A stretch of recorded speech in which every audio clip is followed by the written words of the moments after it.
J Storms! And once again, I do not have any words to hype up this pay-per-view whatsoever. I am just absolutely running out of energy and originality to hype up these shows because the WWE product is in such a state of shit. I don't care. Literally, the majority of the community, they don't care. I don't really have any words. I don't really have anything to hype up this pay-per-view because I'm just not excited for this pay-per-view whatsoever. But regardless of that fact, it's time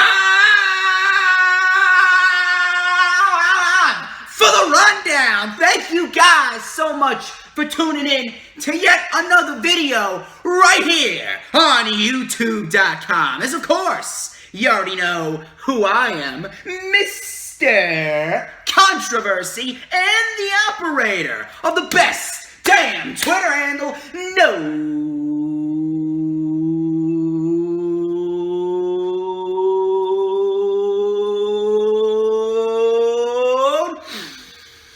Wait for it. Wait for it. To mankind, this is the official rundown for WWE Fastlane 2021, which of course is streaming live on Peacock this Sunday, March 21st, 2021, with the pre-show starting at 7 p.m. Eastern Time. We got a 6-match card reportedly on tap. There is a 7th match in which we will be talking about as well. And yes, I said we because I am not alone today. Ladies and gentlemen, back on the channel to help me dissect this piece of shit pay-per-view card. After 7 long months away from the channel, he is the creator and the operator of PWP Nation for all your latest wrestling news and rumors. And I appeared on his World of Wrestling show just 2 short weeks ago. Ladies and gentlemen, a lifelong wrestling fan, DJ Storm's posse member, Mr. J. Alletto. How are you doing, good sir? I am absolutely fantastic, sir. And that intro is the best intro in the podcast game today. I had to turn the video off and turn my head away a little bit because I was laughing my ass off, bro. You are one funny guy, but it's a pleasure to be back on your channel. I appreciate it. Thank you so much for the opportunity to dissect this absolute abomination of a WWE pay-per-view card. I am ready to go, and I'm pretty sure you're ready to go as well. Hey, thank you very much for coming back. I've been waiting to have you back on. Thank you again for having me on your show 2 weeks ago. I'm telling you, I'm glad that you turned your camera off because if you would have started laughing and I would have seen you laughing, then I would have completely botched. I would have completely broke. Sometimes I'm like, I can't even keep it under control when I'm watching myself. I have to laugh. Sure, yeah, I get it, bro. I get it. Sometimes I crack myself up too because I'll just say or tweet or write the stupidest thing ever on social media and I'll just laugh at it later because to me it's just another piece of content, whatever. Write it, move on to the next thing. You gotta, man. But I'm ready to go. I'm hyped up, and like you said, this is a piece of shit pay-per-view card, completely unnecessary. And they did this because they got the whole Peacock deal going on. And I'm still wondering myself, why didn't they just make WrestleMania the first pay-per-view of the Peacock deal? Because now you completely halted the build-up towards WrestleMania 37, and you had to build towards Fastlane, and they've loaded this show up with some notable names. The card does not look very good outside of maybe like 2 or 3 matches. The card doesn't look very good, but they've loaded this show up with the notable names because it's the Peacock deal. Even though if these matches don't even make any sense, they've loaded up the show with these big-time names just to get people to watch because it's the first pay-per-view for the Peacock deal. But before we get into the match card, do you have any initial thoughts on the pay-per-view as a whole? Oh, well, I am looking forward to Big E and Apollo Crews. I think that's going to be a match that obviously has a storyline that's built in the mid-card, which is a rare occasion in WWE. This is something that's been bubbling up for a long time. As far as the rest of the card is concerned, man, I get it with these pay-per-views in between Royal Rumble and WrestleMania. For many years, and you know me, I'm an old school fan, especially I point to the Attitude Era. they used to treat every pay-per-view like it was WrestleMania. Every pay-per-view mattered. Every pay-per-view had a story that led to the next pay-per-view. In this case, we're kind of seeing that with Roman Reigns versus Daniel Bryan, and we'll get into these matches and stuff. But long do I yearn for the nights where Stone Cold Steve Austin and Triple H would have a 2 out of 3 falls match where they would just decimate each other in 3 different style matches. You know, it's not the same as it used to be as far as the big fight feel before WrestleMania. I understand what you're saying, and don't get me wrong. I don't mind the pay-per-views in between Royal Rumble and WrestleMania, but at the same point in time, you gotta put some effort into them. You gotta generate some interest, and they haven't been doing that. And the reason why they haven't been doing that is I've been touching upon this for the last several weeks. They just don't give a shit because they're sitting on a nice hefty cushion of cash. And I'm going to continue to say this until shit changes, which is probably not going to be for another decade, for all we know. The reason why shit's going down like this is because this Peacock deal has filled up their pockets nice and tightly to a point where they could do whatever the fuck that they want. They could bring back Nicholas. Remember Nicholas from WrestleMania 34, who won the fucking Raw Tag Team titles with Braun Strowman? They could bring him back and have him beat Roman Reigns for the Universal Championship, and the company will still be afloat. Because Vince McMahon, though he may be the worst promoter on the face of the planet, he is the most intelligent businessman on the planet today. I hate to admit it, but he is. Well, that's exactly right, and you hit a great point there. They have this big sum of money they got from Peacock, and they can literally make any decision they want. But I would say this, that the time between now and WrestleMania gives them time to migrate people to the new platform. I think that's really why there's such a gap and why they tried to rush it out as soon as they could. And to top that off, I do think WrestleMania, in WWE's eyes, is one of the most important WrestleManias of all time because they have to make sure that the Peacock numbers actually go up because Peacock wants to get a return on their investment. No, absolutely. But if you're putting out fucking AJ Styles and Omos on the card, I mean, you're really driving those numbers up. But where can the public, where can the DJ Storms posse catch you on social media? Well, thanks, man. PWPNation.com is the site. You can catch me on YouTube, youtube.com/PWP Nation, most weeknights at around 6 p.m., 6:30. I try to have a different style show every night, some of which is wrestling related. Others just random. You know, I'll dive into different topics, have a wide variety of guests on, discussing different things that you can possibly do with your life to improve things and to get your mindset right and ultimately help people. You can also find me on Twitter at Alletto. You'll find me at my name. All my handles are in that description box. Get down there and follow us at PWPNation.com. There we go. Also, check out his eBay store as well as in the description as well. Subscribe to the PWP Nation YouTube channel as well. Now it's time for my brand advertisements, festivities, self-brand promotions. So, now, if you guys haven't already done so, you can follow me on the Twitter sticks at HistoryMakerDJS. You'll find out why I am the operator of the best damn Twitter handle known to mankind. Follow me on Instagram at TheDJStorms. Add me on Facebook as well for collaborations and business inquiries. Please send me an email. My email is StormsTakeOver@gmail.com. Like the official DJ Storms business page, and I made you send an invite to join the official DJ Storms Posse group on Facebook, that is, in which Jay Alletto is an exclusive member of, because it's only for the elite members of the DJ Storms Posse. All those links are in the description.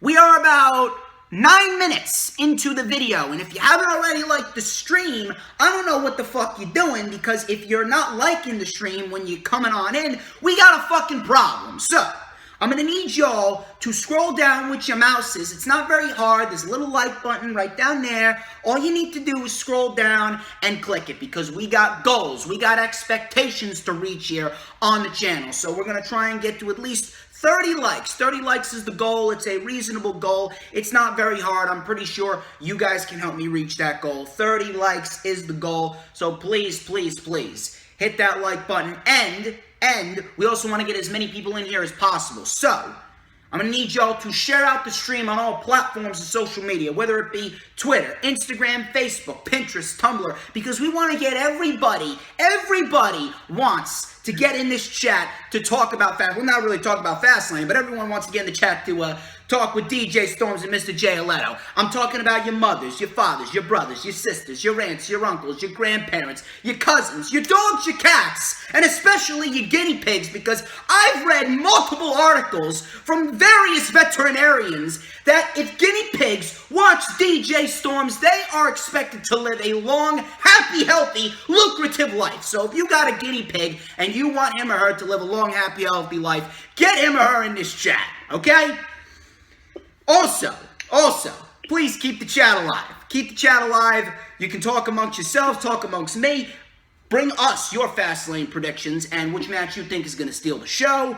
Of course, when you do that, you got to make sure you hit the subscribe button because I'm up, I'm down, I'm up, I'm down. I don't know what the fuck YouTube's doing, but YouTube's run by a bunch of fucking assholes anyway. So, when you hit the subscribe button, be sure to hit that notifications bell with a huge coup de grace. That way you will know whenever I pop up on YouTube. Because whenever I pop up on YouTube, it is the best time to be on YouTube. It's the only time you're going to get to see this glorious sideburn chin strap combo. This beautiful mustache right. Hang on one sec. Give me 1 sec. Because everybody wants a piece of the Storms Meister. You already know. Anyway, let's get right into the matches here. We got 6 matches on tap. Now, SmackDown is tonight. I'm not sure if they're going to announce any more matches, but we are going to talk about a match that was teased last week on SmackDown. That's Seth Rollins versus Shinsuke Nakamura. This match has not been confirmed. I'm not sure if it's going to be confirmed tonight, but if it is going to be confirmed, this would play into the storyline with Seth Rollins and Cesaro that they had been building towards WrestleMania. I was actually worried that they were going to waste it away at Fastlane, but based on the tease last week, we could be looking at Rollins and Nakamura at Fastlane with Rollins going over, and then Cesaro and Rollins is the ultimate endgame at WrestleMania. I'm actually going to throw the ball over to you, and I want you to give me your expertise, analysis, and prediction. Should this match be added to the Fastlane card?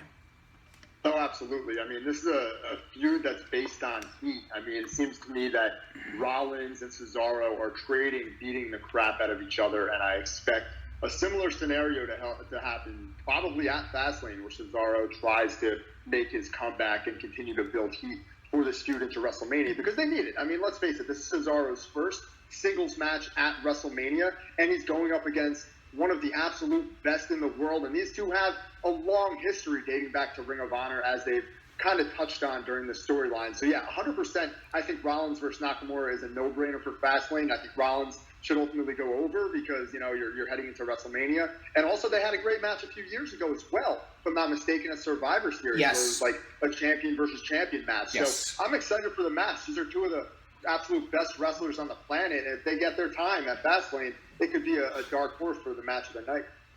Yeah, absolutely. If they do add this match, I'm actually surprised that they didn't add this match after last week, to be quite honest with you. This match would actually make the card as a whole a little bit better. There are some matches that could end up being some decent matches, and I'm actually hoping that we actually get a fairly decent wrestling show.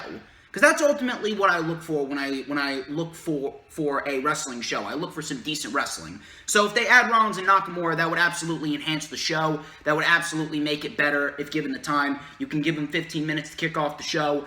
If this match is confirmed, absolutely would make sense for Rollins to go over going into the match with Cesaro. Now, Rollins, where can you see him going after this? Do you see him going over Cesaro at WrestleMania, or would Cesaro take that? Because there's been some rumors going around that Cesaro is being saved in WWE's back pocket to feud with Roman Reigns for the Universal Championship. He's actually the guy that I would actually have beat Roman. I would save Cesaro for SummerSlam, and if there's anyone on that roster that I would give that credibility, that legitimacy that Roman Reigns has to, I would absolutely give it to Cesaro. I mean, who else is there on the roster that's ready for that spot?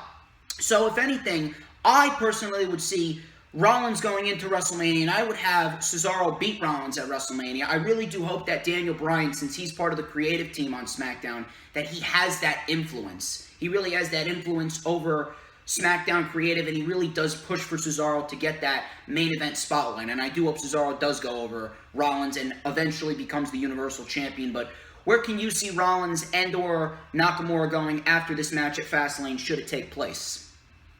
Well, I think to get Nakamura out of the way, I think Nakamura probably heads right into the Andre the Giant Memorial Battle Royal at WrestleMania, considering how he looked like he was gaining some momentum, but they put a halt to that and then pivoted to Cesaro, which might be the right idea, because you made a great point there. If they plan on going with Cesaro versus Roman Reigns, that would, in theory, be a great spot to get the belt off Roman and give it to Cesaro and kind of build him up as a bona fide main event world champion type of player. I don't think they will do that, however. I do think Roman Reigns is in for probably like a 500-day run, at least as champion. So I don't see him losing the belt anytime soon. But for Cesaro, I do think it's absolutely the right move for him to go over Rollins at WrestleMania, and here's why. They have dropped the ball on Cesaro time after time after time, dating all the way back to when he body slammed the Big Show over the top rope at WrestleMania 30, I think it was. Yes. And won the Andre the Giant Memorial Battle Royal, the first one, if I'm not mistaken. Yes. He won. So they dropped the ball then, and they've dropped it multiple times over the next few years after that. This is where they can correct themselves, because Rollins is so good. And he is a heel right now, so he can take a loss at WrestleMania, and it really doesn't matter. I mean, baby faces are built to go over at WrestleMania. So, yeah, I see Cesaro going over and definitely challenging Roman, but I think he'll probably lose if that match doesn't happen. Well, now that match has not been confirmed. That's just if it is confirmed tonight. Now going into the confirmed matches for the card, Shayna Baszler and Nia Jax, they are taking on Sasha Banks and Bianca Belair for the WWE Women's Tag Team Championships. Now, why was this match made? Simple, the Peacock deal, because they wanted to load up this show with the biggest stars in the company, and Sasha Banks and Bianca just so happen to be the two biggest stars in the women's division as we speak. So they just threw them together again, even though Bianca already chose Sasha for her WrestleMania opponent. And boom, we get this illogical Women's Tag Team Championship match. We get a rematch from the Elimination Chamber, a match that shouldn't even be happening, considering Shayna and Nia should have lost the Women's Tag Team titles to Raquel Gonzalez and Dakota Kai, but that is a completely different story. I already touched on that a couple of times over the course of the last few weeks. But we get this match, rematch from the Elimination Chamber. There really isn't much to say about this match. We got fucking Reginald, the black athletic version of James Ellsworth, on Nia Jax's side. And more likely than not, he is going to be the key to victory for Shayna Baszler and Nia Jax. I do not see Sasha Banks and Bianca Belair winning the women's tag team titles, nor should they. Nor should they. We do not need that. Bianca Belair is absolutely the next SmackDown Women's Champion. Sasha Banks is going to drop that title to Bianca Belair, and I hope that Bianca Belair is in for a year-long run as champion. What happens with Shayna Baszler and Nia Jax, I really do not know. I really do not know. I am not sure what they have planned for WrestleMania. Probably a triple threat match with Natalya, Tamina, Naomi, and Lana. Maybe a fatal four-way, including Mandy Rose and Dana Brooke. I don't know. I don't really give a shit. More likely than not, they'll probably end up continuing their reign. I really don't know where they're headed. I don't think WWE even knows where they're headed. WWE doesn't even know where they're headed for Monday Night Raw next week. So it's no surprise that we don't know where Shayna Baszler and Nia Jax are headed. But, dude, they really need to fucking get the titles off of Shayna Baszler and Nia Jax. Get Shayna away from Nia. Get Nia to the unemployment line. And put Shayna Baszler where she should be, fighting for the Raw Women's Championship. So I'm more likely than not going with Sasha and Bianca to lose, and Shayna and Nia are going to retain. There's no reason for Shayna and Nia to lose. This is simply a match thrown together to get the two biggest stars in the women's division on the first pay-per-view, the Peacock deal, and Shayna and Nia are going to retain. That's pretty much that. Where they go from there, I don't know. Jay Alletto, the floor is yours. I'm going to take the opposite way, and I'm going to point towards wrestling history once again, as I normally do here on the rundown. So you got to look at who is in charge of the show here. And you're looking at Vince McMahon and Bruce Pritchard, and they've booked themselves into a corner with babyface versus babyface at WrestleMania. They hate this.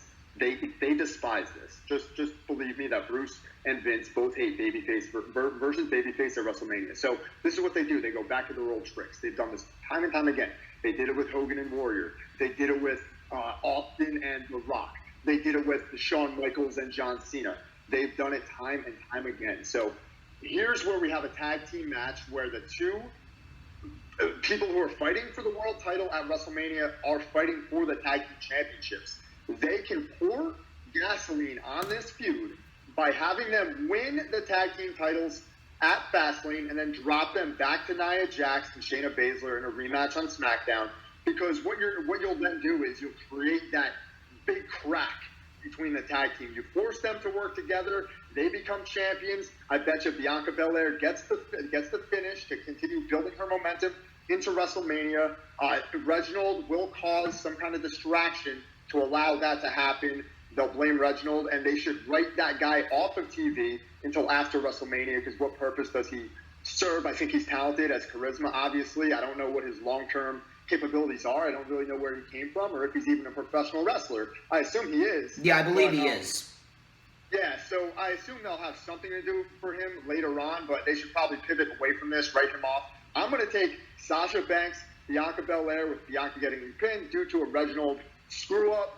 And, and then you'll see the rift between them going into WrestleMania, and you give the belts back to Nia and Shayna.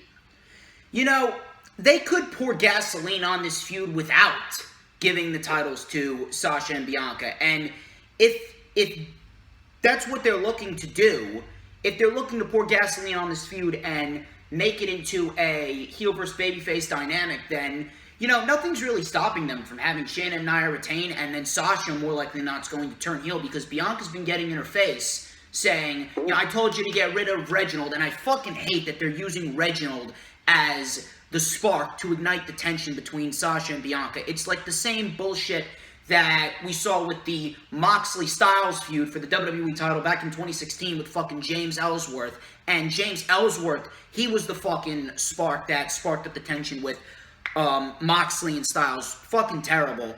I don't know why they are using Reginald and they're making them team up to spark up the tension. It's like the simplest match that you can book. And it's really also giving me Styles and Nakamura vibes from 2018. It's like two individuals in which we know can put on a great match, but WWE is not giving us any reason to care other than what the match could possibly be. Now, I don't expect it to be as disappointing as the Styles-Nakamura match was. I do expect Bianca and Sasha to absolutely tear the house down at WrestleMania like they should tear the house down, but, man, the build is not doing anyone any fucking favors. But I'm still going with Shayna and Nia to retain, and I am going with Sasha possibly, I don't know for sure, but if there was a time to turn Sasha Banks heel and spark up some tension going into the WrestleMania match, it would be now. And I actually thought we were going to see it at Elimination Chamber, but we still got that whole Reginald bullshit going on when Reginald was still trying to woo Sasha Banks, for lack of a better term. So we'll see what happens there. Yeah, you're exactly right. And what about the idea of Bianca Belair possibly turning heel, doing the same thing? Because I think a part of their strategy here is they don't want Sasha Banks and Bayley on the same side to, because if they're both heels on the same show, then you kind of almost put yourself back in the position where your roster is so small that, I have a feeling Sasha Banks is in for a long-term babyface run. So, but yeah, I like that idea. Like, turn one of them heel. Yeah, that could do. They could possibly turn Bianca Belair heel, but I just don't see them doing it. I just don't see them doing that after the babyface-like reaction and the babyface story that they told with Bianca at the Rumble and the promo that she cut afterwards and how genuine and real it felt. If Bianca was already a heel leading up to that, then I would understand that. They could have Sasha turn heel just for like 3 weeks, and then like they could have Sasha and Bianca shake hands afterwards. I don't necessarily see Sasha, going long-term as a heel. Just for this feud specifically, they could just make her the standout individual that's kind of the narcissistic one and someone who wants to prove that she's the best. Even as a babyface, she does kind of give off that vibe. And that's completely fine, because, she's Sasha Banks. Yeah, she's Sasha Banks. She has a right to be, because she is absolutely one of, if not the best women's wrestler in the world today. So she absolutely has a right to do that. So, yeah, exactly right. So the next match we got Big E versus Apollo Crews, the Nigerian Prince Apollo Crews. Fucking fantastic shit for the Intercontinental Championship. And this right here realistically should be on WrestleMania, but this is what WWE gets for throwing out an unnecessary pay-per-view 3 weeks before it's supposed to be the biggest show of the year, because you got to get this Peacock deal rolling, which again, they should have just made WrestleMania the first pay-per-view of the Peacock deal. But regardless, we got this match going on, and WWE pretty much booked themselves into a corner here. Apollo needs to win. There is absolutely no chance you're going to have Apollo Crews in this new heel gimmick that he's been portraying and this storyline that he's been building up with Big E up to this point, regardless of whether it's at an irrelevant pay-per-view like Fastlane. You're not going to have Apollo Crews go into this match. All this change, this new attitude, the new accent, the new attire with the white and green, the symbols of wealth, dominance, and power. You're not going to have all of this just go to waste just because you want to extend it to WrestleMania. And if you are going to extend it to WrestleMania, it's probably going to have to end in some type of DQ finish if you want to give Apollo his big moment at WrestleMania. It's either Apollo wins or there's some type of screwy finish that extends it to WrestleMania. But here's the thing that I want to ask you. If Apollo wins, what do they do at WrestleMania? Do they do a rematch, or do they do some type of multi-man match at WrestleMania? Do they just throw some shit together? Before I give my prediction. Yeah, that's a great question. That's exactly what I was thinking in my head when you were talking, is which way are they going to go at WrestleMania? And my prediction is that Apollo Crews wins the Intercontinental Championship at Fastlane by cheating somehow. But I think it's going to be something really heel tactic-like. I don't know if it's going to be throwing powder in the eyes or I hope they don't do a low blow. I'm tired of the low blow finish. But they got to do something to make him a real scumbag. And they already have. But let's do it so he wins the Intercontinental Championship that way. And then you just give it to Big E. Give it back to him at WrestleMania. You give him a WrestleMania singles moment. And there's nothing wrong with flip-flopping the belt back and forth between two guys who are pretty evenly matched as far as skills are concerned. Well, that's my opinion, because, look, if you look at real-life sports or the UFC or anything like that, and I know we're talking about a completely fictional show, but you got to remember it's a fictional show about what a fighting promotion is supposed to be at the end of the day. It's a fictional show about a fighting promotion. So there's times where in the UFC, fighters will go back to, they'll, trade wins, and then they'll have to have the rubber match. And I think this is a scenario where they'll trade wins. Via DQ for Apollo at Fastlane. That's my, not DQ, I'm sorry, via cheating, new champion. And, or DQ, maybe there's a DQ finish, EJ Storms, maybe there's a DQ finish, and that's how they get there. But I think ultimately there's going to be a singles match with some kind of stipulation at WrestleMania, and who knows, they could even have enough fuel in the tank to go to the pay-per-view after that with this feud. So that's my hope, is that they continue this and they can build this feud over the long haul. If they want to continue it into WrestleMania, I have no problem with that. But if this does not end with Apollo Crews winning the Intercontinental title and having a long, lengthy run with it, it's not going to go anywhere. Because, like I've stated before, the concept of a transitional champion, unless you absolutely have to do it because of some outside factor, like what they did in AEW with Cody winning the TNT title back from Brody because of health conditions, that I understand. But unless it's some sort of outside condition that can't be controlled, the concept of a transitional champion needs to die. It does not do anything. Short title reigns, they don't do anything. A title reign in this day and age should not be less than 100 days. 3 title defenses at most. If you're not going to give someone the proper time to show us what he or she can do in that spot with the championship, then don't bother giving them the championship. Big E, he's had enough time with the championship. He's had 3 months. He's had more than 3 title defenses. Fine. Now you can take it off him if you want to. I would still wait until WrestleMania, but right now, I don't like DQ finishes on pay-per-view, nor do I like them in championship title matches. That's another thing that should completely be abolished. It's been done to fucking death. So right now, Apollo Crews, this should be his time. This should absolutely be his time. Apollo Crews wins the Intercontinental title. And I do hope that they go the Roman Reigns route with Apollo Crews, and they have him hold the title over a lengthy period of time, just like they're doing with Roman. Build him up. Build up that legitimacy and credibility, and then transfer it to someone who needs it. Transfer it to someone in which you can build a new star. Someone like a Buddy Murphy. Someone like a Chad Gable. Because ultimately, WWE, they can build up someone, and they can build up credibility and legitimacy in someone like they did with Roman, like they did with Drew. But when it comes time to transfer that credibility, they never transfer it to someone who needs it. They either transfer it to someone who's already a made individual, or they just completely forget about him and they waste him away. They just toss him to the side like a piece of trash, just kind of like they did Drew McIntyre. They wasted 2 championship title reigns with McIntyre, and they failed to build up a new star with the credibility and legitimacy that McIntyre gained. I really do hope that they use the momentum that Apollo Crews gains from this win, have him win the Intercontinental title, no flip-flopping of the titles, that's not going to do anything for either character, that's not going to bring prestige to the title. Apollo Crews wins the Intercontinental title. What they do at WrestleMania, I don't know.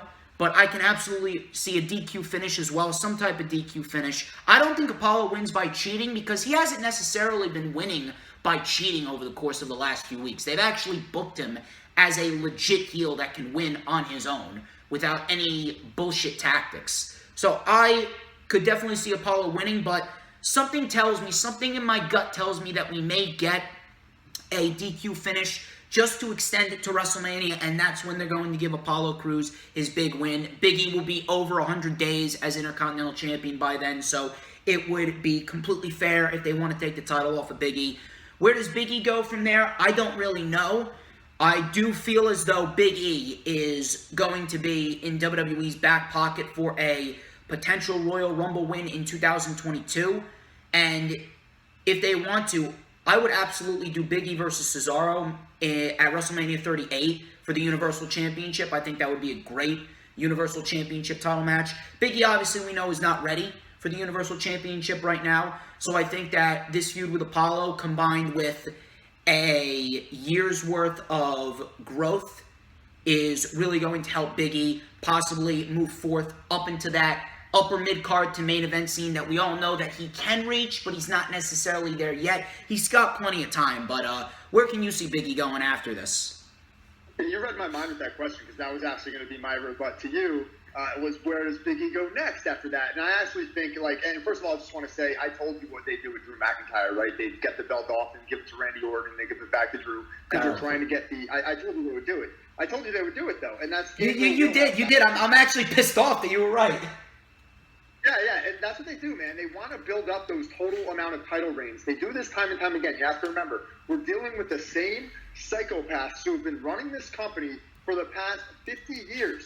The same exact guys. Vince McMahon does the same thing over and over and over again. It's repetitive nature. And that's why I believe that they have no problem transitioning the belt from Big E to Apollo and then back to Big E at WrestleMania. And then Apollo Crews can go on and feud with any other. I don't think they believe in Apollo Crews yet to hold the championship for a long-term title run at this point in time. I think they see Big E as their long-term Intercontinental Champion. And I have a feeling that you will see Apollo Crews, though, flourish in the rest of this year in kind of like more of a badass heel role where he wrestles guys underneath that a little bit, underneath the Big E level, and then ascends from there, 2022. That's just my prediction. Again, I'm not an advocate for these ideas, but I just believe that that's probably the way they're going to go, knowing these bookers.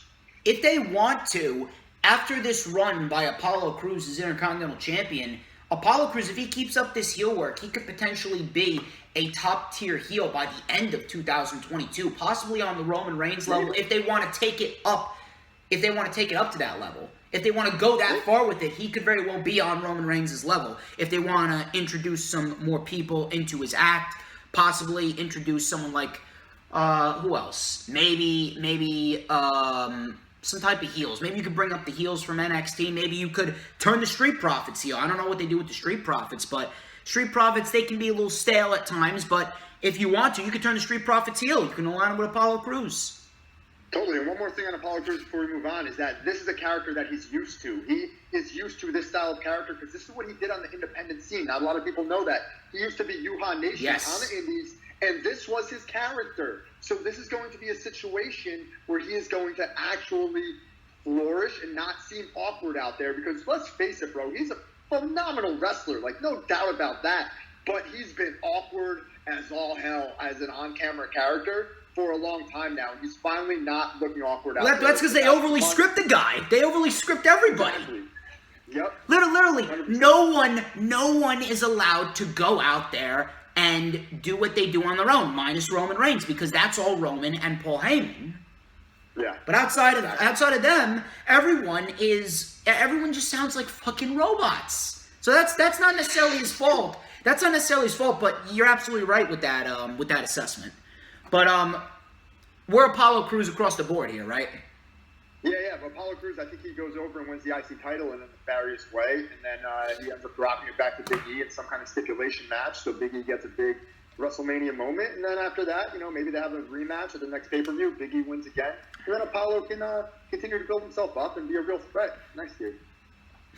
So we're moving on to a match that could very well be the match of the night. It's either this match or Big E and Apollo that I can definitely see being the match of the night. And we're going to talk about that more once we get into the main event.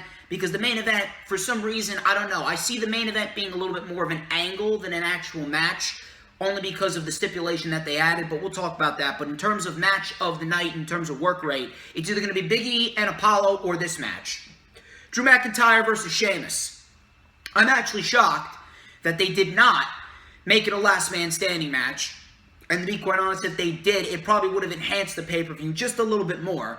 I understand you don't really care. I understand you're not going to put any fucking effort into your weekly shows, but at least try and put some effort into your pay-per-views to try and make them watchable. Make a show worth the name pay-per-view. But Drew McIntyre and Sheamus, this is not a last man standing match. I thought it would have been, but it's not. It is a normal match. And this is pretty much nothing more than a bridge match to get Drew McIntyre through Fastlane, ultimately to get him into the WWE Championship match with Bobby Lashley. That's just how I see it. The last two encounters that we've seen have both been very good by these two, but I don't really see anything coming out of this match other than a great match. Here's something that I do want to bring up, though. Now, this is probably not going to happen. I don't see it happening. And to be quite honest, it wouldn't really make any sense if it did happen, because Sheamus is actually someone that I can see fighting Matt Riddle for the United States Championship, since AJ Styles, who the man I originally predicted is tag teaming with the black version of the Great Khali, and then we got Damian Priest. He's teaming with Bugs Bunny versus Hey Hey Ho Ho Miz and Morrison at WrestleMania. So Priest and Styles, the top two guys who logically should be fighting Matt Riddle for the U.S. title, are not fighting Matt Riddle for the U.S. title. I don't know how they're going to justify Sheamus possibly getting a U.S. title match, but he's definitely a guy that I can see fighting Matt Riddle. But is there a chance, in your eyes, is there a chance that we could possibly see Sheamus go over and we could possibly be looking at a triple threat match with Sheamus, Lashley, and Drew, considering what happened on Monday and Sheamus attacked Bobby Lashley and ended up having a match with the WWE Champion? There's absolutely a chance, man. And, there's a big chance of that happening. And the chance being Bobby Lashley getting involved in this match. And I have a feeling that the reason this is just a normal singles match and not a last man standing is meant for the end of a feud. Or in the case of like a John Cena and Randy Orton type of feud as another chapter in the story. But in this case, it would be the end of the feud, and I just don't see this feud ending. I believe that WWE looks at Sheamus as a main event star. I think they look at him as a guy in the WWE Championship or the Universal Championship picture. That they love this guy. And I think he had his mid-card glory over the past year or so with Jeff Hardy and all that kind of stuff. So I think there's a huge possibility that they think Sheamus should be added to this match to add more star power. And I also wouldn't be shocked if both men's championship matches are triple threat matches. So I do think this is going to be some kind of crazy situation where Lashley gets involved, and a big possibility of a triple threat here, bro. You're absolutely on to something with that question. I wouldn't necessarily mind it. It definitely makes the match a little bit more interesting, but at the same point in time, you're pretty much booking yourselves into a corner again. What happens at WrestleMania? Now, here's what I want to know. You said there's a chance that Sheamus could potentially win or Lashley could potentially get involved. What does happen? Who wins? Do we see a triple threat or do we see a regular one-on-one match? Where does Sheamus go and where does McIntyre go? Shoot. I think the bigger probability is there being a triple threat match at this point in time, because WWE has booked themselves into a couple of corners here, man. with both of these men's championship matches. Because if Edge doesn't win, what does he do next? You know what I mean? If Roman doesn't win, obviously you continue the feud with Edge. The same can be said for Drew McIntyre and Bobby Lashley. Is this really something that you want to move forward with, or do you need a fall guy at WrestleMania? Do you not want to hurt both Drew McIntyre and Bobby Lashley heading into the rest of your year with the Peacock deal, with some big pay-per-views coming up where their involvement is going to be something that you need to be concerned with? Whereas Sheamus could easily be the fall guy in this situation at WrestleMania, but you can get the title back to McIntyre. Then you have a situation where Bobby Lashley didn't beat McIntyre for the title, and McIntyre didn't beat Lashley for the title. Then you have your entire WWE Championship feud for the rest of the year set up. Sheamus takes the fall, he's out of the picture, and boom, you got a title feud going forward. So I think it's going to be some kind of schmoz finish. I would say Sheamus probably ends up picking up the win with Lashley's involvement, and then you'll see Lashley just beat the living bejesus out of both of them and stand tall. I actually see McIntyre going over and it being a one-on-one match. I actually see McIntyre potentially gaining the title back with Lashley as a transitional champion, which I don't fucking like, because I've been asking the question, if Lashley versus Drew was ultimately the end game, why the fuck did you even bother taking the title off of McIntyre in the first place? It would have been a much better dynamic and a much better story if The Miz would have cashed in and McIntyre would have retained. You still could have gotten the Lashley attack, and then McIntyre could have taken the title into Fastlane to defend against Sheamus. Then we could have gotten the story of McIntyre wanting to get revenge on Bobby Lashley for nearly costing him the title at the Elimination Chamber. Lashley wants the WWE title. McIntyre gives Lashley the title match at WrestleMania to get his hands on him. Boom, you got two strong, dominant individuals fighting over the WWE title. It would have been a much better dynamic, no matter who would have won and lost. If McIntyre would have won, it would have continued to enhance Drew McIntyre and his legitimacy. If Lashley would have won, it would have made his win feel more important. But no, he beats The Miz in about 5 minutes on Monday Night Raw with the Hurt Lock, which is a terrible finisher. But I see McIntyre winning and Sheamus losing simply because Sheamus is literally the only other guy that would make sense. Not even make sense. There's the only other guy, period, that's free to go up against Matt Riddle for the U.S. title. Who else is there? You got Andrade. Andrade, who's requested his release. They'll do the multi-man match for the U.S. title, bro. I think that's really the scenario. Who is there? Kind of multi-man. There's Mustafa Ali. There's who else is there? Exactly. That's what I'm saying. Andrade requested his release. Garza's buried. Ricochet buried. Keith Lee buried. Gulak buried. Just throw them all in there, bro. That's right. Ricochet, you do Matt Riddle. It's gonna be a spot fest, dude. It'll be a spot fest. Then you can put the belt on any one of them you want, bro. Look, they don't like Matt Riddle. Obviously, they don't like Ricochet. They don't like Keith Lee. There's a lot of these guys. No, it's not that they don't like Matt Riddle. Vince McMahon sees Matt Riddle as some type of comedy character. It's not that they don't like Matt Riddle.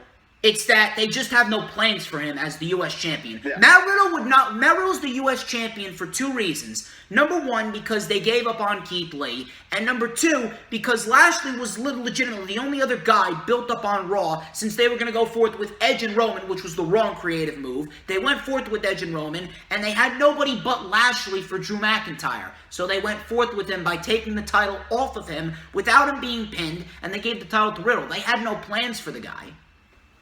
Yeah, you're absolutely correct. And you got to remember Jeff Hardy, too. Is Jeff Hardy still around? Like, what's he doing around? If they want to do Jeff Hardy, they could do Jeff Hardy versus Matt Riddle. I actually thought that we were going to get the Hardy Bros versus the Hurt Business at WrestleMania, but apparently they had the New Day win it back, and you got fucking Styles and Omos. And no one fucking asked for fucking Omos to wrestle. Omos, whatever the fuck you call him. How is his name pronounced anyway? Am I pronouncing it right? I don't know, dude. That's a stupid name. I think the worst fear for a WWE superstar, I think, is getting a stupid name. I remember when Daniel Bryan had his last match in Ring of Honor, somebody in the crowd yelled at him. They were like, "Don't let him give you a stupid name." And it was really funny. Everybody started laughing because that was his final match in Indies. So, he was called Bryan Danielson. He went by his real name in Ring of Honor, right? Yeah, Bryan Danielson, American Dragon, Bryan Danielson. American Dragon, baby. But yeah, that's where pretty much I see it going. I see McIntyre winning against Sheamus. I see Sheamus potentially as one of the guys for Matt Riddle to face. I really don't see Jeff Hardy getting involved. It would be cool to see Matt and Jeff go at it, but I don't think WWE is going to put forth that because they just don't see Jeff Hardy as a valuable player, but that's where... Spot fest ladder match. It's going to be a spot fest ladder match, dude. I'm telling you, I can see it in my head right now. These dudes are jumping off of ladders, and you got to have Jeff Hardy and Ricochet in there at the same time. I don't know. I think it's probably a safe bet, I think. You know, yeah, I don't know. It's just that they haven't done a multi-man ladder match in a while. That's the thing. Years. A couple years. Didn't they do one? They did one with where Zack Ryder won the IC That was back title, in right? 2016. Okay. They haven't done one in about like 5. Actually, you know, now that I come to think about, well, they didn't do one in WrestleMania 34. They didn't do one in Did they do WrestleMania one last year. Yeah, but that was a triple threat tag team match with Kofi, Right. Morrison, and Jimmy Uso, I believe it was. Mm-hmm. If I'm not mistaken. That's right, yeah. But that's pretty much what's going on. Then we got this intergender match, which is not. It's not going to be an intergender match. It's going to be some voodoo satanic fest. It's Alexa Bliss versus Randy Orton.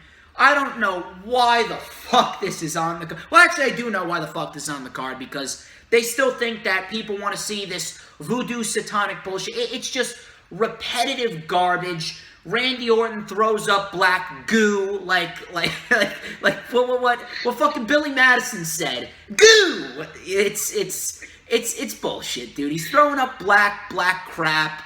You got Alexa Bliss doing a fucking Jack in the Box and whispering not yet. Then you got Randy Orton coming up on the Titantron laughing at Randy Orton. Yes, it sounds fucking retarded.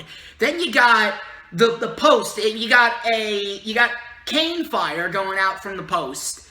It's just repetitive fucking garbage. It's the same bullshit over and over again. They have dragged this shit out since TLC to a point where I do not give a shit. I don't think you give a shit either. Nobody gives a shit, dude. Nobody fucking gives a shit. And more likely than not, this is going to be the return of the Fiend.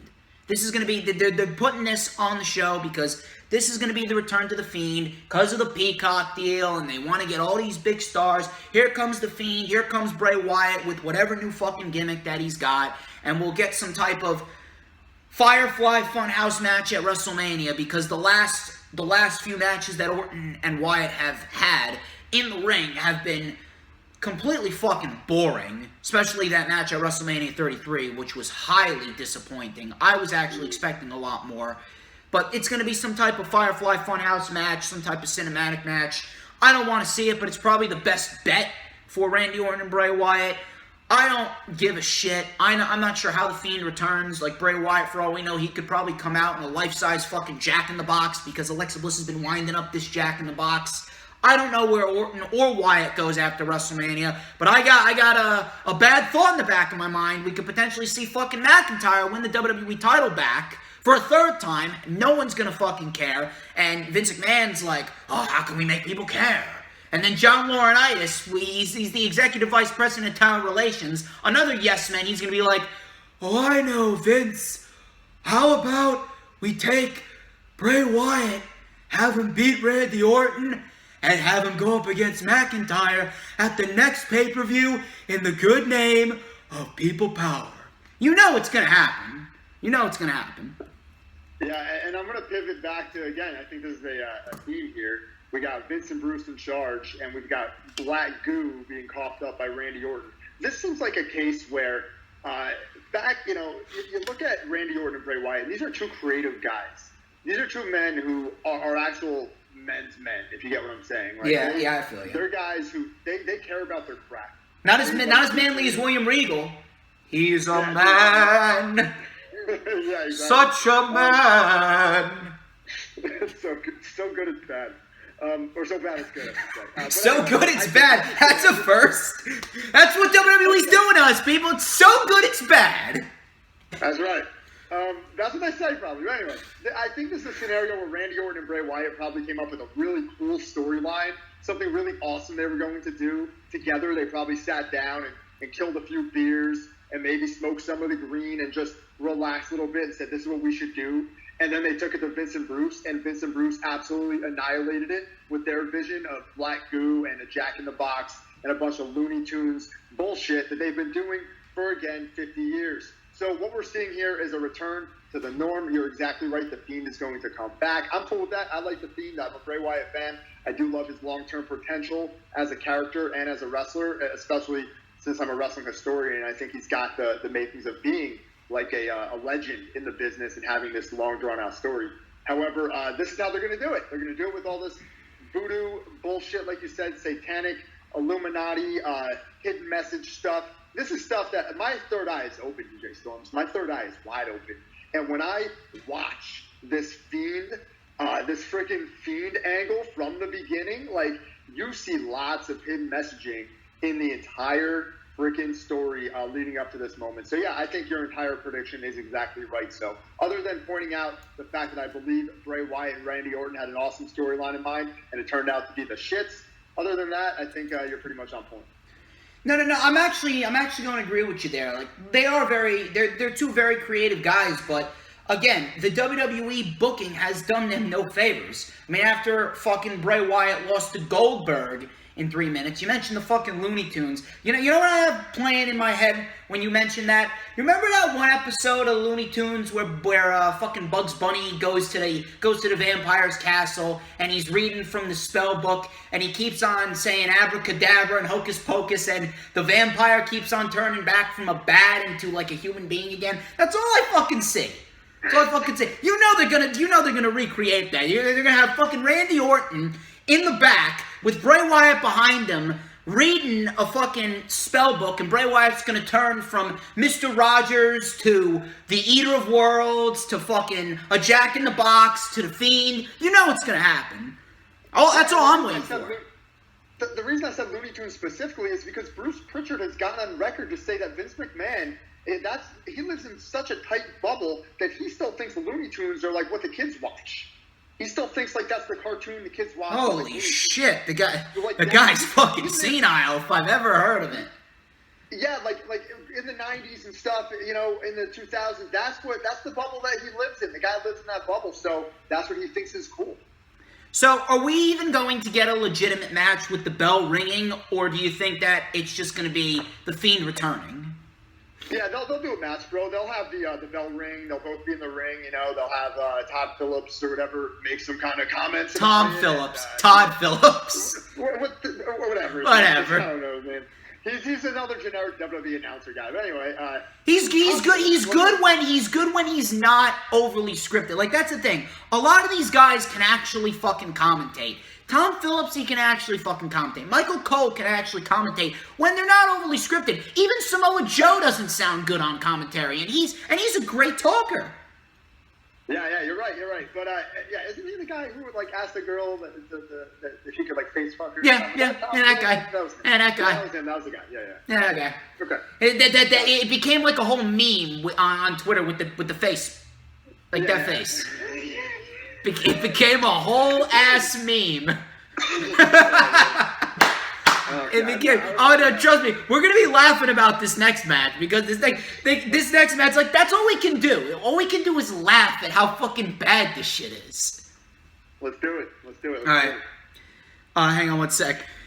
All right, so we're gonna have some fun time with this next one. A match that is not confirmed for WrestleMania, but got confirmed for Fastlane. Now, it could still get confirmed for WrestleMania. I don't know if it will, but we'll find out.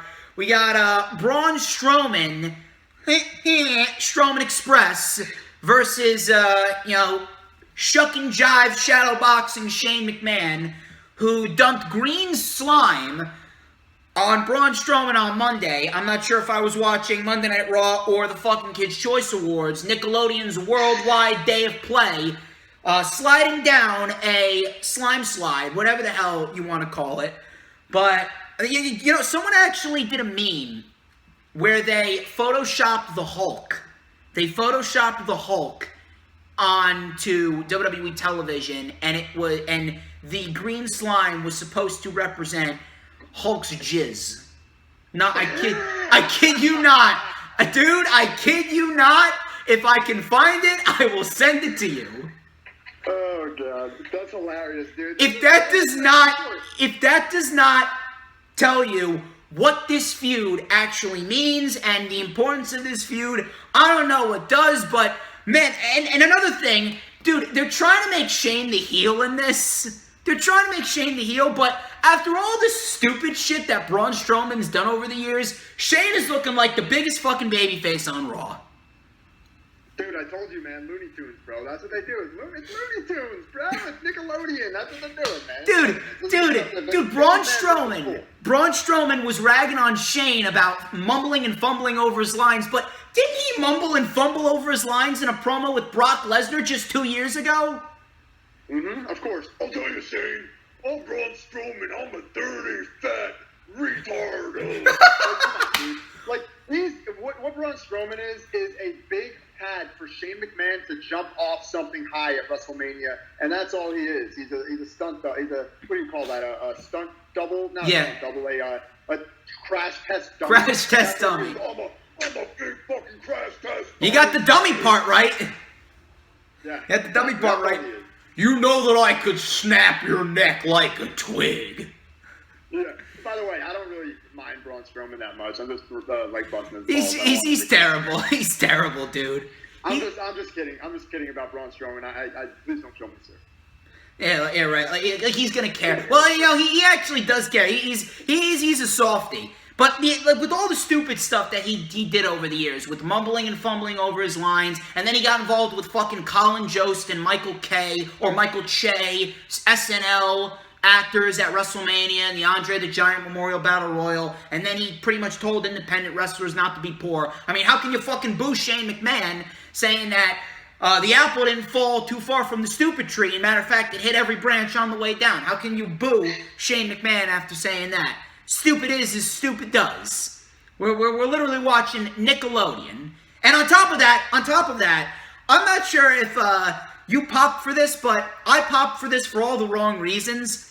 Shane McMahon with the hopscotch deal, and he said it can help me warm up, but it can also help you learn to count. I don't know. I popped for all the wrong reasons, but holy shit, I don't give a shit about this match. Matter of fact, I really don't see the feud ending here. It's either going to be a DQ finish, or Shane McMahon is going to come out victorious, some way, shape, or form, some type of fuck finish, and we are ultimately going to get Shane and Braun again with some type of stipulation, and Braun Strowman is ultimately going to get his revenge on Shane. Where the fuck does Braun Strowman go after WrestleMania? I don't know, but Braun Strowman, he is just as worse, if not worse than The Fiend, to go up against either Drew or Lashley for the WWE Championship. If Bobby Lashley wins, then more likely than not, we're going to get Lashley and Strowman after WrestleMania. I don't know, but I am very, very concerned that they're going to insert Braun Strowman back into the WWE Championship title picture, which would pretty much personify Monday Night Raw. But who can you see winning this, and where do they go from here?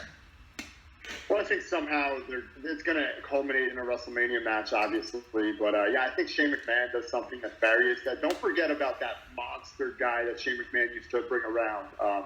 I've lost his name. Omos? He used to have this no, not Omos, but the guy who used to kick ass in Raw Underground. Who was the guy that was always kicking ass?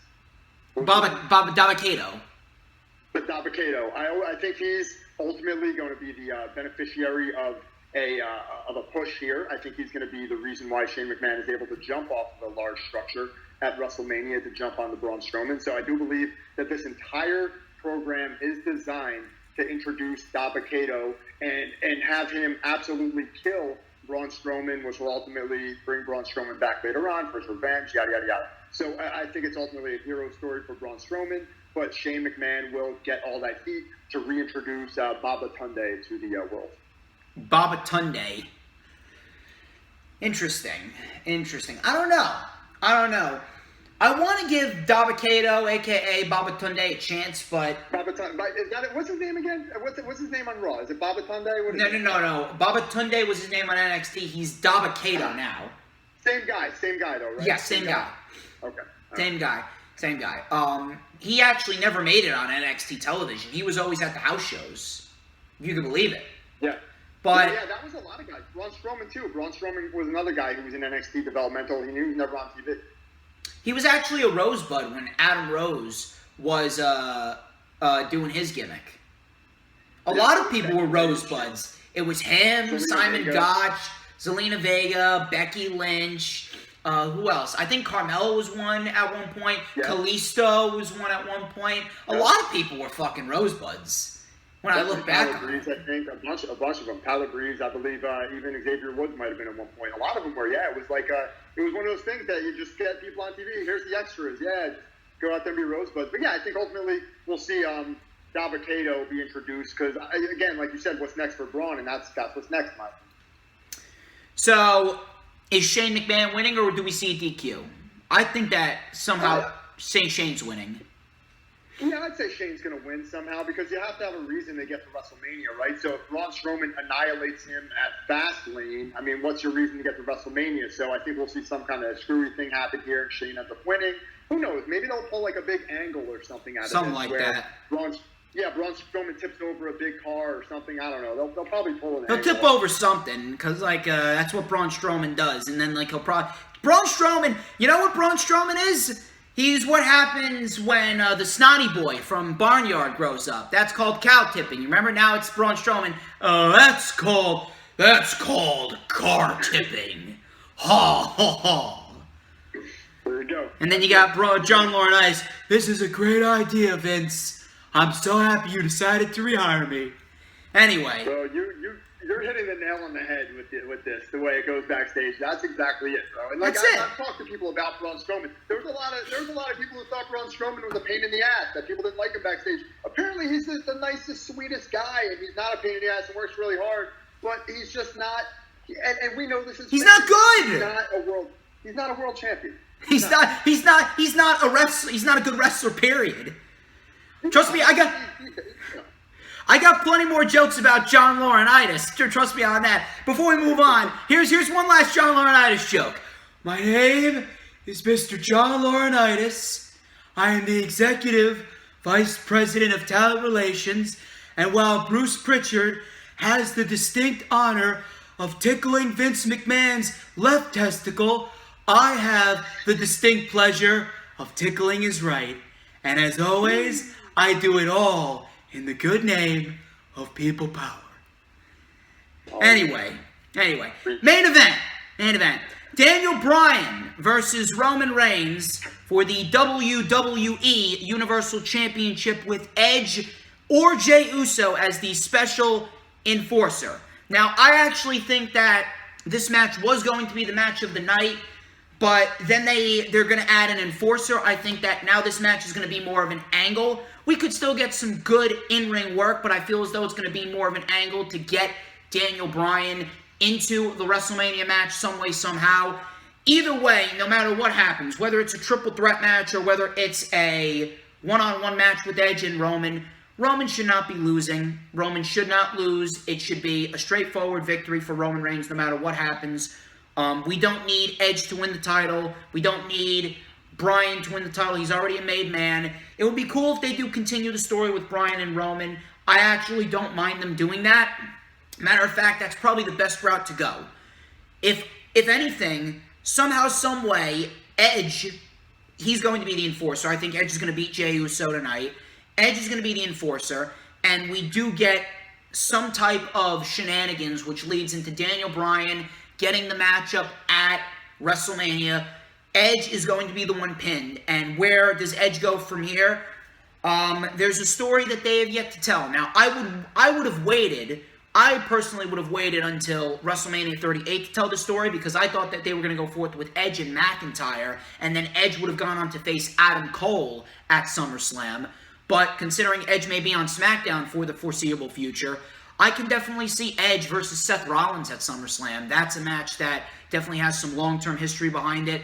That's a match that they could go forth with, and they could really get Seth Rollins over in this new heel gimmick. He's going to need something big to rebound after his inevitable loss to Cesaro, which should take place at WrestleMania. Cesaro's going to go on to fight for the Universal Championship like he should, and you can go forth with Rollins and Edge at SummerSlam. Where does Bryan go from here? Well, Bryan, as far as Roman Reigns goes, Roman's going to get the win by pinning Edge, and then Bryan can say, hey, I wasn't pinned. You still haven't technically beaten me, because we still would have had the shenanigans on the table with Fastlane. So, shenanigans at Fastlane, Bryan's not pinned at WrestleMania, so you can continue that feud into Money in the Bank, and you got an easy out for Money in the Bank. What happens after that, I don't necessarily know. Bryan, he could definitely go forth and face Edge in a one-on-one match at SummerSlam, but I still think that the Rollins match would be a better story. Roman is definitely someone I can see going forth and facing Cesaro at some point after WrestleMania, which should happen. But as far as this match goes, I think this is going to be more of an angle. This is going to be more of a story, an in-ring story, rather than a work rate match. And I believe that they'll probably save the actual work rate for WrestleMania and or Money in the Bank if they do continue the Bryan-Roman feud into Money in the Bank. I don't know what happens with Edge. I think that Edge is going to end up getting physically involved some way, shape, or form. We could potentially see Bryan and Edge butt heads, both verbally and physically. And some way, somehow, I think Roman Reigns is going to end up retaining, leading to the triple threat match at WrestleMania, in which Roman will inevitably retain and continue his reign going into the spring and summer. Mr. Alletto, floor is yours. Let me hear it. Yeah, I love your storyline, man. I mean, that's great. Great booking, but here's what I would love to see, and I'm not saying they're going to do this, but I am clamoring for Edge to turn heel, and I think there's a great potential in, first of all, for Fastlane. I do think there's a possibility we'll see the other Uso get involved. Jimmy Uso will make a return and cause some kind of, I don't know, a distraction or cause Bryan to lose. I don't think there's any way Bryan's going to win this match. I think Roman Reigns wins, and I think we'll see the other Uso debut. And then I think we'll see, like, Edge and Bryan tag team against the Usos in a last chance match where Bryan somehow is going to wiggle his way into this match. He'll be the fall guy. And I do think Roman goes over ultimately at WrestleMania. And then you can see Edge blame Bryan for screwing up his opportunity and his Royal Rumble win, turning on Bryan, absolutely obliterating Bryan, concerto on the ground, all that good old school Edge stuff. And then you have a freaking on fire heel Edge, not having to be involved with the world title, because why, right? Why does he need the world title in any way, shape, or form right now? You can always do that later on if you want to, but it doesn't need to happen now with Roman on fire and something completely different happening on Raw. So you turn him heel, but I obviously I did like your idea of if he does stay the sympathetic baby face that is making his return, like a Shawn Michaels or something, coming back and he's beaten and he's, you know, always the underdog and trying to overcome the odds and eventually goes with Rollins and they have a banger of a match. You know, I would much rather see him not be that sympathetic babyface family man guy and turn back into the opportunist, turn back into a heel, fucking decimate Daniel Bryan, win the Money in the Bank briefcase once again, potentially, I don't know, as a heel, and then recreate that kind of magic, because that, my friend, was an amazing run, and I think that's what he, in his mind, wants to do one more time. Again, I know he's a family man, and he really loves his children and stuff, but this guy is also an artist. He loves his craft. And when you see, you know, guys his age starting to pull off these huge angles, I think he's looking at I hope anyway, we're looking at a heel turn for Edge. So, making that long story short, Roman retains some way, shape, or form. We head to that triple threat, like you stated, but I would love to see Edge come out of that WrestleMania moment as a heel. I don't necessarily mind that, and that could very well enhance the Daniel Bryan storyline, but in no way, shape, or form should he be winning Money in the Bank. Money in the Bank should either go to... Probably Keith Lee is the best option, but they've buried Keith Lee. I don't know. To be quite honest with you, I don't know who's going to win Money in the Bank. It's too soon for Damian Priest. Matt Riddle's the United... They could go with Matt Riddle, but I don't see them going with Matt Riddle. Ricochet, dead. Bryan, they could go with Bryan, but I see Bryan continuing the storyline with Roman Reigns. Maybe they go with Cesaro. I don't know. But I don't see Cesaro doing that either. They could go with Cesaro and have him cash in on Roman. That could enhance the feud. Maybe they build up Roman Reigns till SummerSlam and they have Cesaro cash in at SummerSlam. I don't know. But I don't see that happening. It's a very, very, very unpredictable scenario, but not in a good way. But yeah. Let me jump in real quick, bro, because this is the reason. This is the only reason I see it going that way. And I think it's because last year was so weak with Money in the Bank. Like astronomically weak as weak as we've ever seen it with Otis. It was like Damian Sandow with the briefcase or something. Like, it was as weak as it could be. And then Asuka didn't even use it. So, I mean, look, if they're going to try to bring back the prestige, I feel like they're going to put it on a big-name star. I just think that's how they're going to do it. I don't see, like, a Keith Lee or, like, an up-and-comer getting it this year. I just really don't. I think it's going to be big name across the board. Two big-name wrestlers on the brand. That's how I see it. Whether it's Edge or not, I don't know. But I think it's going to be somebody really big. I don't know. I really don't know. To be quite honest with you, I don't even think they care, because Vince McMahon has been giving us what we want with the Royal Rumble for the last couple years, but he's been fucking up Money in the Bank. We haven't had a good Money in the Bank ladder match winner since Moxley, to be quite honest. Look at all the Money in the Bank ladder match winners wasted. Corbin wasted. Strowman sucks. Lesnar, I mean, come on. 2020. Otis. I mean, come on. You ain't gonna convince me. Lesnar was using the briefcase as a boombox. That was the best thing that came out of that idea. Yeah, that was the best thing. And you realize how sad that is? Mm-hmm. Yeah, best thing. But yeah, we're Roman Reigns across the board here. But ladies and gentlemen, we've reached the end. Through all the Looney Tunes and Nickelodeon bullshit and people power shenanigans, we have reached the end. Thank you, Mr. J. Alletto. It's been an excellent, excellent, excellent video, as per usual. I'm very, very happy that you decided to come back. Thank you again for having me on your show earlier this month. Hopefully we can do this again sooner rather than later. Last time, where can everyone catch you on social media? Tell them. Thank you again so much, DJ Storms. It is my pleasure. Make sure you check out PWP Nation on YouTube. Type it in your Google search. In my case, DuckDuckGo, because I'm anti-Google. Type it in your search. Find PWP Nation on YouTube. Check it out. Check out the content also, as always, at pwpnation.com. I'm bringing a fresh vibe, guys. I'm not just talking about pro wrestling. You're going to find a lot of content about my life experiences and the experiences of other creators out there and people from different professions trying to give you advice and real-life practical knowledge about how they've achieved and how they've failed. We want to teach people and we want to learn ourselves as we go on through this journey we call life. So, once again, thank you so much, DJ Storms. I do appreciate this opportunity. Thank you very much. Pleasure is all mine. He's Jay Leto. I'm DJ Storms, and this has been The Rundown, and I will catch you tomorrow for the Lightning Flash update. We got a lot to talk about tomorrow, Lightning Flash update. We're talking about Andrade being miserable backstage. Raquel Gonzalez is going to potentially win the NXT Women's Championship from Io Shirai, and on top of that, what else we got? Let's see. Let's see. We're gonna take a peek here. A little preview. Oh, do not miss it. I got a lot of shit to say about John Laurinaitis being back because Vince McMahon is surrounding himself with yes men once again. So, ladies and gentlemen, this has been The Rundown, and I will catch you tomorrow for the Lightning Flash update.